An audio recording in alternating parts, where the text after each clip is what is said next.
Welcome back to Games Revealed. I'm James and also the Brink, and today we're diving into all the excitement from the Xbox Games Showcase. Buckle up because it's been a wild ride, and it honestly was a pretty good showcase. I would definitely say it started strong and it ended with Call of Duty, so however you want to feel about that, I think everyone got what they were excited for if you're a Microsoft, Xbox, or Blizzard or whatever fan. First off, we're traveling back in time with Doom, the Dark Ages. Our favorite Doom guy has a medieval twist, and we're looking forward to seeing how this fits into its wider catalog. I, for one, love the Doom series, and I'm not the biggest fan of prequels typically, but I think that this will be an amazing, just the shield and sword kind of concept is fun. I just feel like because it's a prequel, they're going to have to nerf him. Next up, Dragon Age Veilguard finally gave us a first real look at the much anticipated fourth mainline game. We've seen the return of some familiar faces and introduction of some new ones. We've got some concerns, but we'll reserve judgment until the extended gameplay preview. And I, for one, do think it looks exciting. It just, the last one didn't excite me and I never finished it because I got bored, but this one's looking good.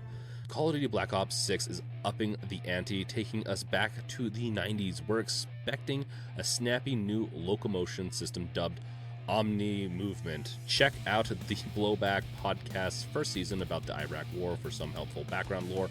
And also, there's a bunch of other interviews. They spent 45 minutes on this thing, and so you can go back and look at that. The Omni stuff does look cool, but also looks a little helpy. Maybe you're not good enough to play and they'll help you with that, but yeah, who am I to say? Call of Duty's a different breed. Now let's move on to a surprise reveal. Perfect Dark is back. The first trailer is a real stunner, and we're hopeful for a more open-ended thinking man's FPS like an original game. Let's be honest, like the 360 version wasn't that great, my opinion, but this new one looks as smooth as F, and so I'm excited for it. Now, one that caught me and I was not sure what it was at first was, for all of you flight sim lovers, rejoice, the next installment is coming in November, with even more to explore where you can tour the world in a very photorealistic kind of way. So I've enjoyed Flight Simulator in the past, but with this next one, we'll see. I might get into it.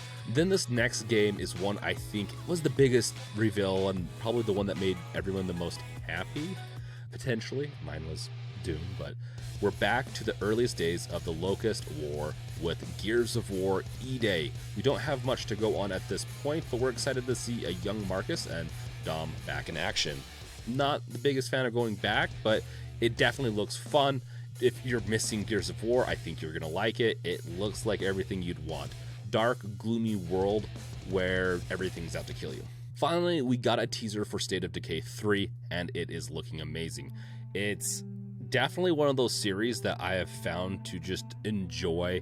I have found that is just so emotional for me, in that Last of Us was, but it was just scripted, right? It was pre-made story and events and all that, where with the State of Decay, you actually raise these characters like they're your own, treat them like your little babies, and then when you go out and you get a little cocky because you've been doing really well time after time, then suddenly it hits. The AI, the computer, whatever you want to say, just the game hates you, and they want to murder your child, and most likely they will at one point. Someone that you care about to an extent will probably die unless you've taken them out a few times and you're like, okay, I never want this person to die, and then you leave them at home, and then the home gets attacked and they die then, and you can never guarantee that one person you care about is safe. So it puts you really on alert, and it's fun, a little anxiety ridden, but it's fun. And that, I had to go into that one because State of Decay was a pretty emotional game for me, in that I lost many good veterans in that game. Now, I have with you, like I do with most of my list of videos, I have a little bonus one. It was not the first time we saw this, but I wanted to add this in here because it really made me excited, and that was the Fable game trailer. I will have to say, out of all the games, and I know the controversy behind this, we're not going to get into controversy. I don't care. I have games where characters are good looking, characters are not, or they're more, this is fantasy, so go with it. I really think that Fable is going to be awesome, but Fable is coming out in 2025. Microsoft has officially set a release window for the new Fable game, which is now set to arrive at some point in 2025. We got to see some early gameplay focusing mainly on characters and story of the fantasy game. Fable will be centered on a hero named Humphrey who will be forced out of retirement when a mysterious figure from their past threatens Albion's very existence. It's classic fantasy stuff. It appears that choice will once again play a big experience. Though not many concrete details have been revealed about the game just yet, it definitely looks like there will probably be Chicken Kicker coming back.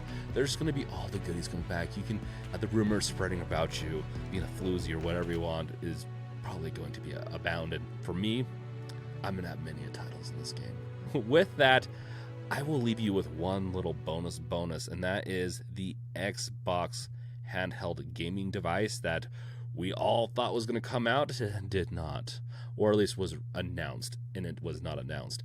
It very much was something else that I don't think a lot of people really cared about, a cheaper Xbox, which is still nice. I believe it was something. We saw the leaked Xbox roadmap, and so we knew that they were going to do a discless Xbox Series X, and they did. So there you go. It's not too exciting. It was expected. But the handheld, I do think 2025, we're going to get something either before or in 2025 about an Xbox handheld, because I know some of the big dogs at Microsoft and Xbox do like gaming on the go, and so I think we're going to get some love for us Steam Deck peeps. Also, let's reverse this now. Let's go back a little bit and let's speculate on how well these will play on the Steam Deck.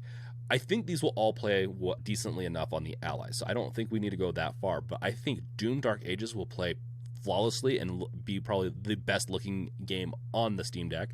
Dragon Age probably will not be very playable. I could just imagine that one eating up too much resources. Call of Duty, Black Ops 6, the single player, depending on how they do all the, just a lot of their DRM could be playable on the Steam Deck. Like, I could definitely see it being able to, because it's just optimized. The game's so heavily optimized that it can run on pretty low systems depending on which we're talking about of the Call of Duties. So there's a 50-50 chance it's going to run on the Steam Deck as long as DRM and all that's not an issue. Perfect Dark probably will not play on the Steam Deck at all. It doesn't look like something that they would support.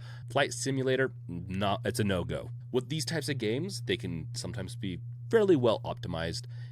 It's probably a 70% chance that it will play decently on the Steam Deck. Now, for the last one on the list before Fable, I think Fable will probably play, if they put FSR 3 in, it will play well. State of Decay 3, once again, I think FSR 3 is the big kicker here. If any of these games have FSR 3, most likely will play well enough on the Steam Deck.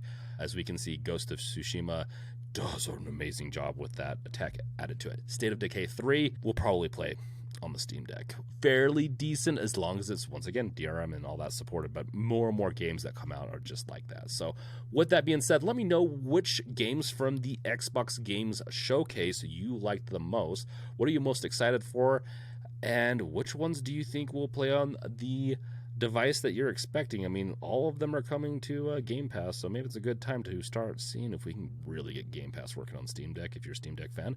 If not, your Xbox or PC, you're good to go.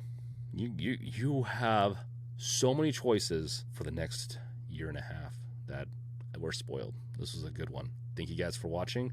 I do want to know what you guys think, and check out the description with all links and everything that helped the channel. And I'll see you guys next time. Peace out. Later.